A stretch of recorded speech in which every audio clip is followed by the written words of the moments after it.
Bonjour à toutes et à tous.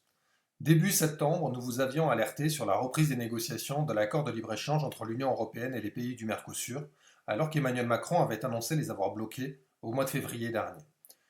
Ces jours-ci, ces 7, 8 et 9 octobre, un nouveau round de négociations est organisé au Brésil, dans la plus grande opacité. Qui vous en parle? Personne à part nous. Pourquoi y a-t-il des négociations?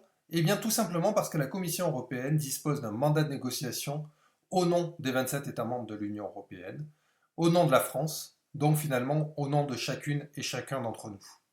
Et jamais la France, jamais Emmanuel Macron n'ont retiré leur soutien à ce mandat. Quels sont donc les points à l'ordre du jour des négociations en cours au Brésil? Essentiellement deux. Premier point, la finalisation du contenu de l'accord le plus nocif de ces dernières années, qu'on peut résumer comme un accord viande contre voiture.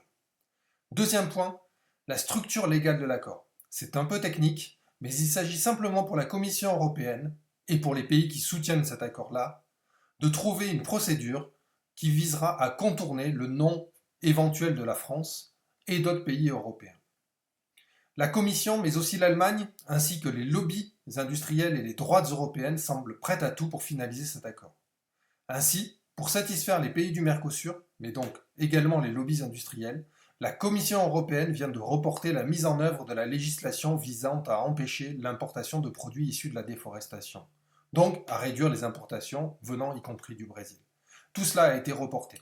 Grand est donc le risque que l'accord UE-Mercosur soit annoncé comme conclu en marge du prochain G20 qui va se tenir au Brésil les 17 et 18 novembre. Que font la France, Emmanuel Macron et le gouvernement Barnier? Eh bien, à ce stade, ils sont très largement silencieux. Nous devons donc les pousser à sortir de ce silence coupable. Pour cela, nous avons besoin de vous. Besoin de votre soutien pour mettre sur pied une nouvelle campagne d'interpellation publique. Besoin de vous pour partager ces informations et cette vidéo le plus largement possible. Besoin de vous enfin pour interpeller parlementaires, gouvernement et Emmanuel Macron lui-même le temps venu. Nous comptons sur vous. À très bientôt. Merci.